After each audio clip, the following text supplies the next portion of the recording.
Hi, welcome back to Unboxing Entrepreneurship. Now, content marketing is an important strategy of marketing because it has a lot of lasting long term impacts. But it is something that entrepreneurs do struggle with because it has long term impacts, and the impacts in the short term are hard to see. So, today I'm going to talk to Sima, who's the co founder of The Confident Communicator, and we are going to talk about how content marketing has helped their business. So, let's get right into it.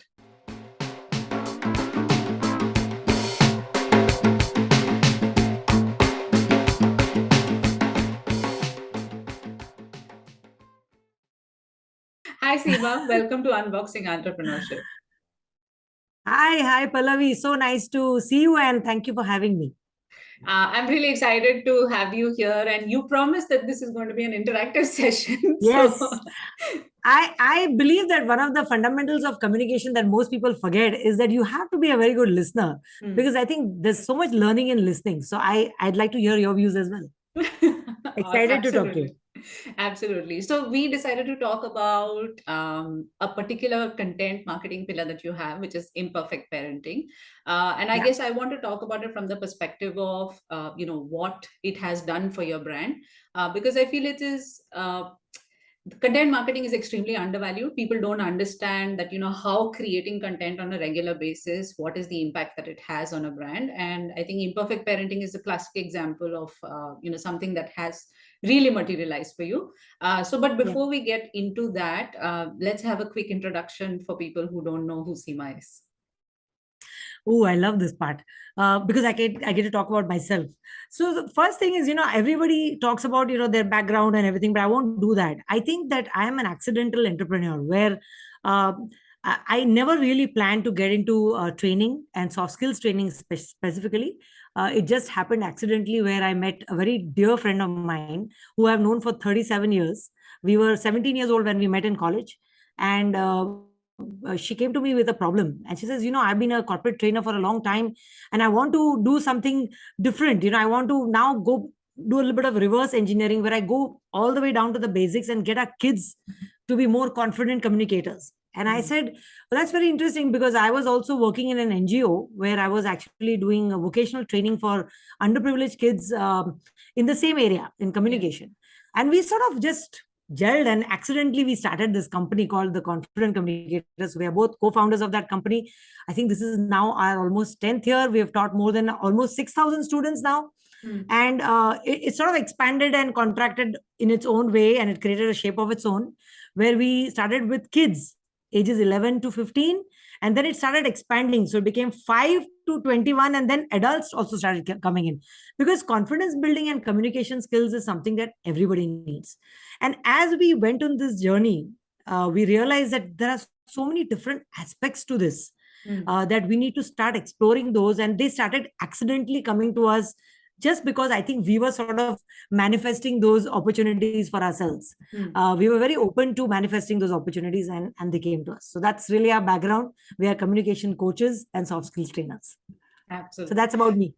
So I've been fortunate enough to witness some part of your journey, and it Yes. has been extremely inspiring, especially because of the feedback that you get, from people. It Yeah. gives you that confidence to say that yes, this is required. People understand the value of it, Yeah. and it makes a difference to I somebody's life, right? When you get feedback from your students. Absolutely, absolutely. And that actually got very interesting point you made, Pallavi, because it tied into our purpose. I Mm. mean, if your purpose is only to make money or to succeed in terms of numbers, I don't think you are going to go that far. That's Yeah, not the way to look at any entrepreneurial journey or any journey for that matter.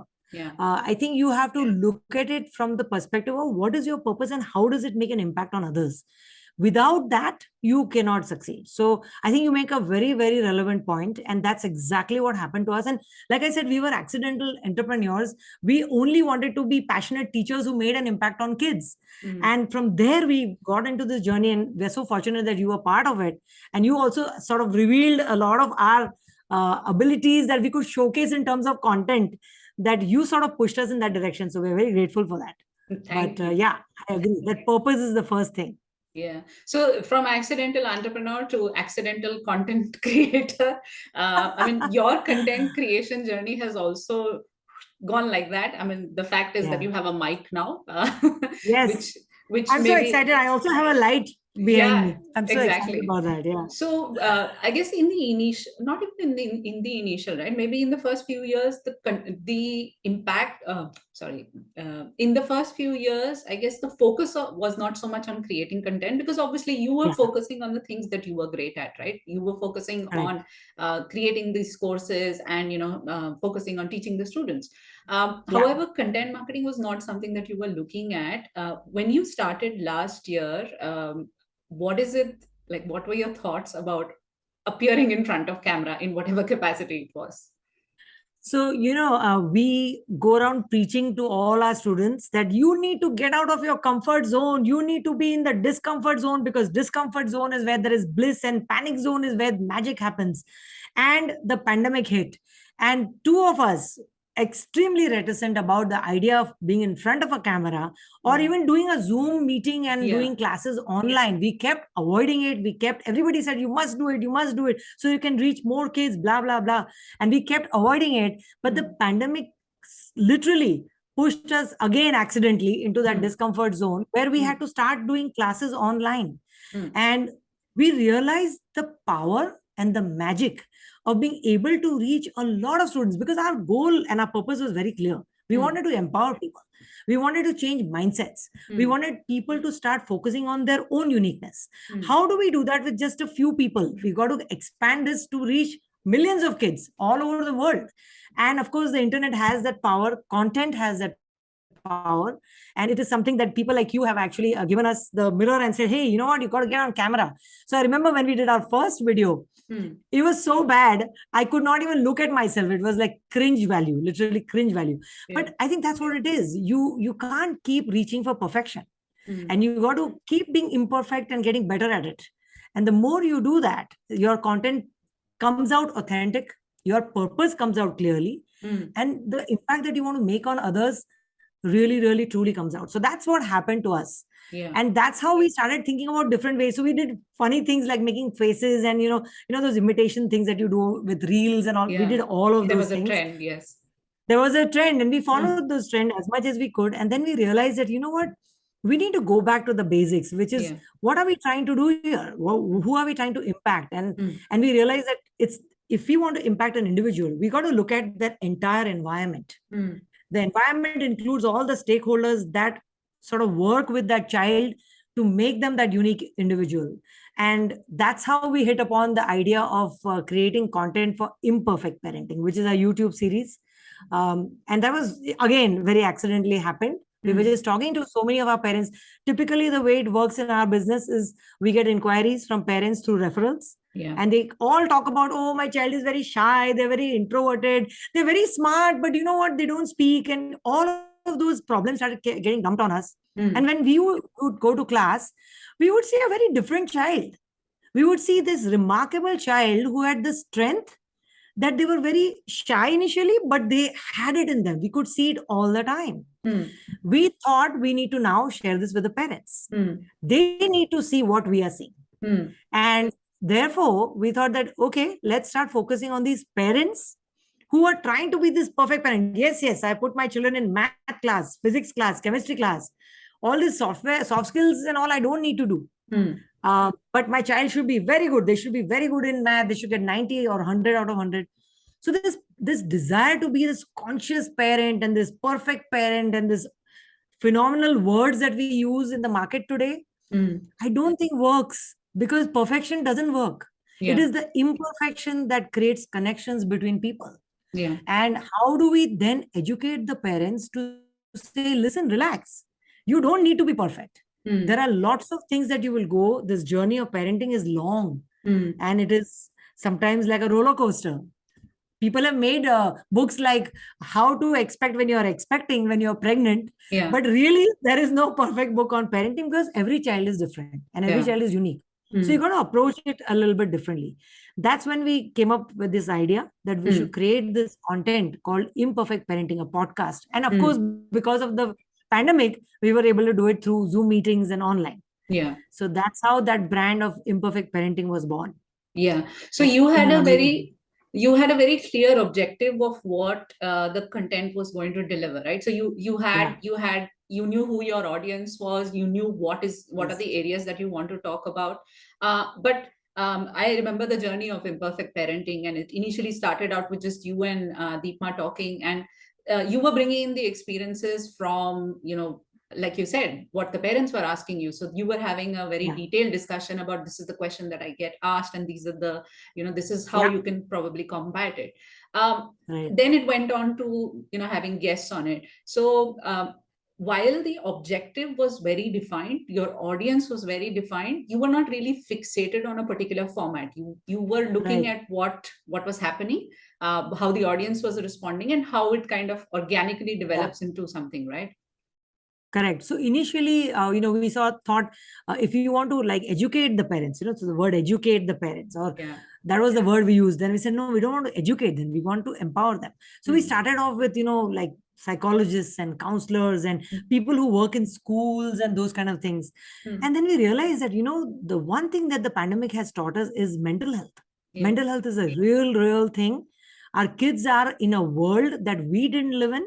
They Hmm. have challenges that we never faced. It's not Yeah. like our world was easy, but their world is very different. The Hmm. way they communicate is very different. The way they think is very different. And we need to understand. Hmm. So we started then bringing people who had very different perspectives. So, like, for example, we had somebody who was working on suicide prevention. There was Hmm. somebody who was creating an online platform to offer classes to kids. There Hmm. was somebody who was the principal of an IB school. There Hmm. was somebody who was a psychologist who was working with children with addictions. Yeah. Then there was somebody who was literally helping you to organize your cupboards. And then there was somebody who was talking about nutrition. So there are Hmm. so many aspects of parenting that Hmm. you cannot just talk about one thing. Hmm. And everything has one common line, which Hmm. is that you need to make conversations Yeah. with your children. Hmm. You need to make connections with your children. And this thing that we say, oh, you need to be unconditionally loving your children. What does that really mean? So if something bad is happening, should I just let it be? Should I not do anything? Like, should I Hmm. react or not react to it? And the key is that you got to, like one guest said, you Hmm. need to prepare the child for the road and not the road for the child. Hmm. And a lot of parents, they rush to help the children. They rush to, solve the problems. So we started realizing that we need to create this variety of content Hmm. which will appeal to different types of parents. Yeah. And again, we never looked at, oh, how many people are viewing it? How many insights did we get? Because, Hmm. here's the fact. I, even till date, just yesterday, I got a message from a very old parent whose kids came to us when they were in the seventh grade Hmm. and said, you know what, by the way, I keep watching your imperfect parenting and I love all the advice you give and I really enjoyed and I feel so much better Yeah. because I feel, thank God, I screwed up, I Hmm. messed up, but Hmm. it's okay. We Hmm. all do.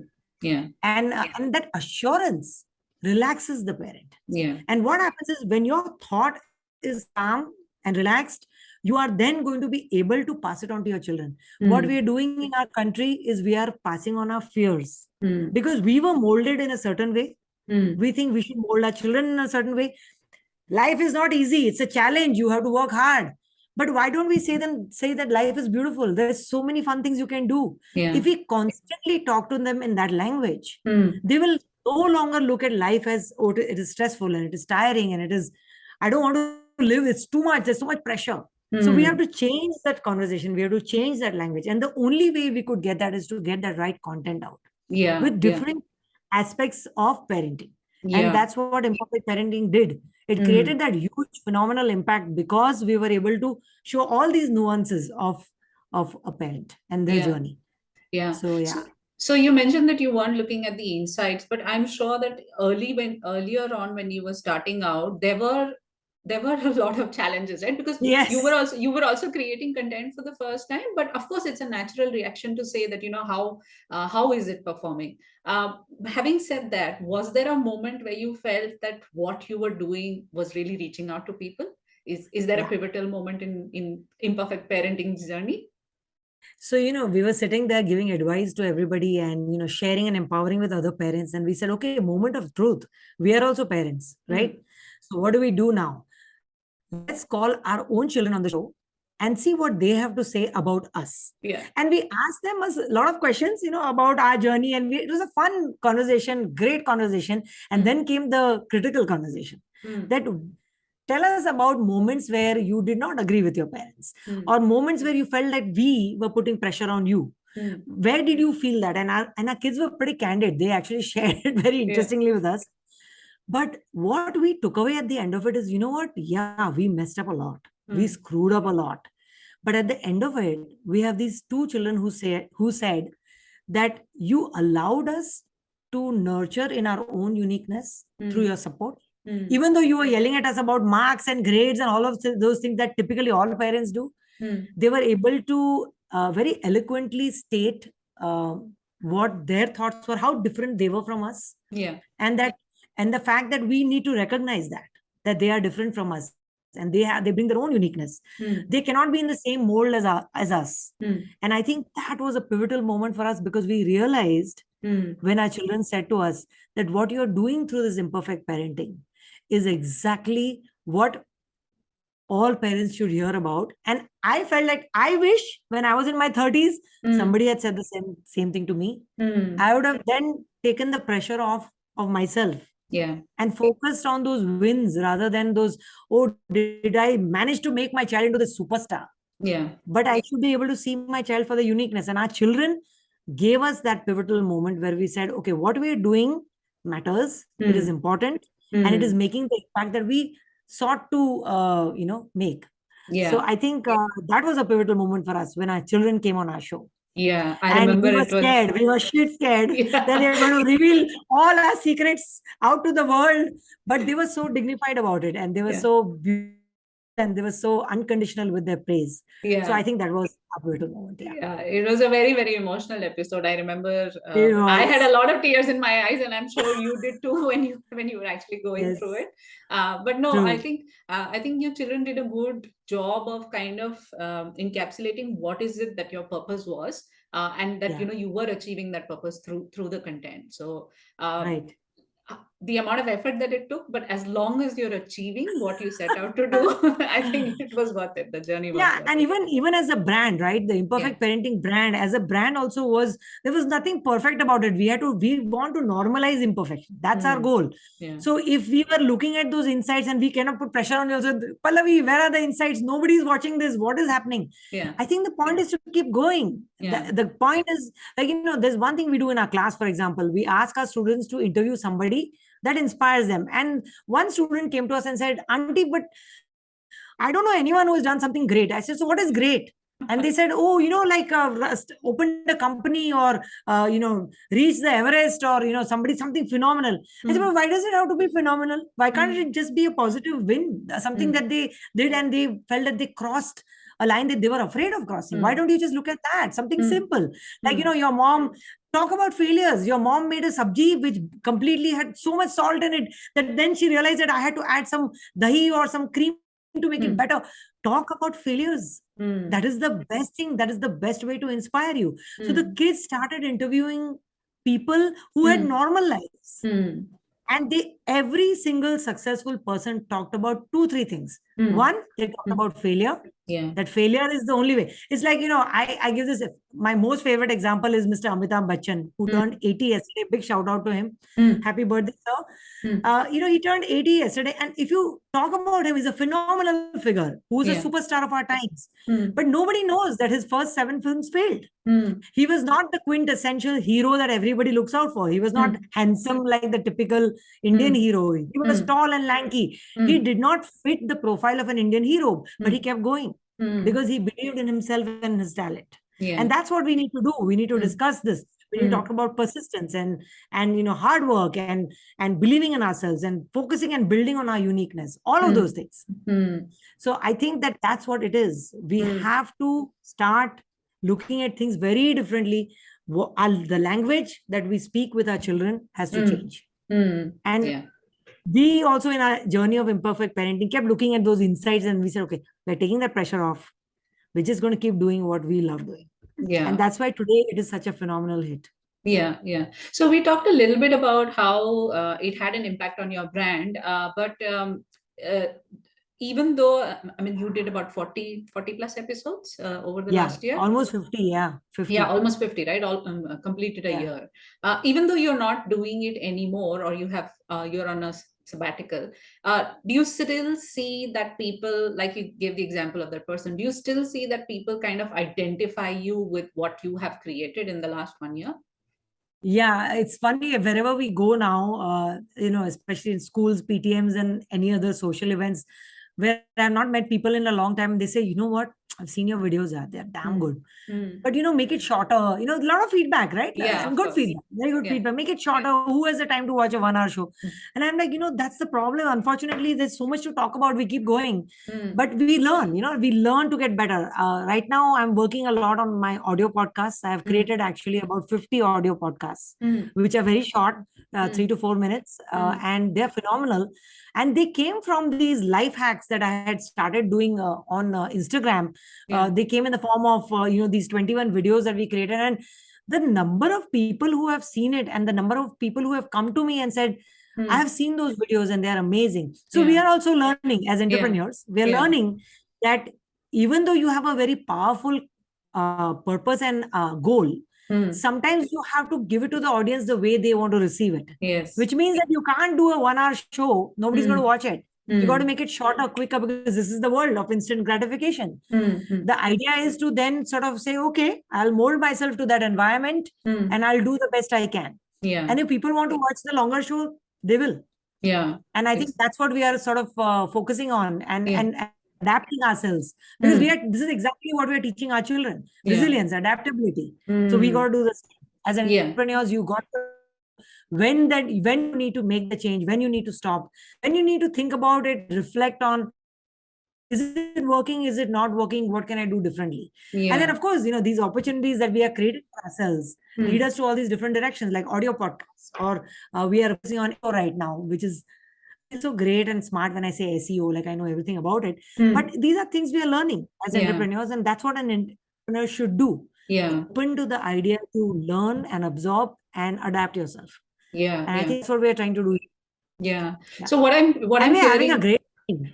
sorry, as I was gonna say, what I'm hearing you say is that as long as your objective is still being met, right? Whether it's a 1 hour video, or it's a 20-second video, or it's a blog article or a podcast, your Yeah. objective is always being met. So you do have to be flexible and say that this is what my audience wants, and you also have to be Yeah. smart enough to say that I do have different types of audience. So sticking to one type of format or one type of content is not going to help you in the long run, because then you're only attracting one Yeah. type of people, right? So you have to diversify, and I think Exactly. that's the most important thing for an entrepreneur. Absolutely, you hit it on the nail on the head. But Mm. one thing I wanted to say is that most people say, as an entrepreneur, your job is to find solve a problem in the Yeah. market, right?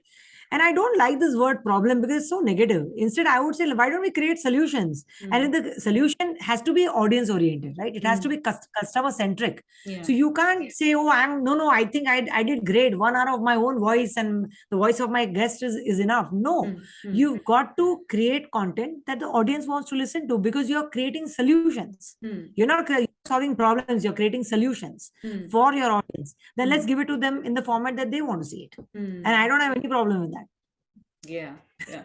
That's great that you've reached that kind of stage of content creation, that doesn't matter what my audience wants, I'm ready to give it to them in whatever format they prefer. And that's a I great love my place to be in. audience. Yeah, yeah, I love my audience. And I'm sure Hopefully, they love you. my audience will love me. That's the goal. Awesome, awesome. Well, this was a great conversation where we talked Thank about you. not just one piece of content, we talked about the entire journey. And we also talked about the kind of impact that it had on your kids, and and when I say kids, I don't just mean your kids, I actually mean the kids that you are empowering My on a students, daily, yeah, absolutely, yeah, on a daily basis. So I think that was great for people to know. It's motivating for people to know that there are a lot of things that you are doing as part of an entrepreneurship journey, and everything has an impact as long as you stick at it. Like if you correct. create one YouTube video, it doesn't do well, and if you let it go, Yeah, That's not the way, right? You have to stick at it to Yeah. get enough data to see that it's really working for you. No, and I'm telling you, we may be a very small fry right now, but I think we have been around for 10 years. There are a Mm, lot of people in this market who haven't survived that long. And the yeah. only reason we are surviving is look at the kind of phenomenal feedback we get from our children, from our Yeah. parents, Mm, from all our clients. And I mm, think that's what it is. As long as you remain true to your purpose and are mm, authentic, and you mm. offer authentic content that your customer feels is a solution, Yeah. then you are going to be around for a long time. We aren't giving up. We are so excited. There are so many opportunities for us. We're going Yeah. to keep going. Awesome. That's our plan. I wish you the best for that. And thank you so Thank much you, for coming Pallavi. on. Thank you so much. And I think you are great too. Your brand is amazing. And I hope that there are a lot of people who reach out to you because what you did for us, I hope other people also benefit from that. I Thanks so much, Pallavi. appreciate it. Thank you so much.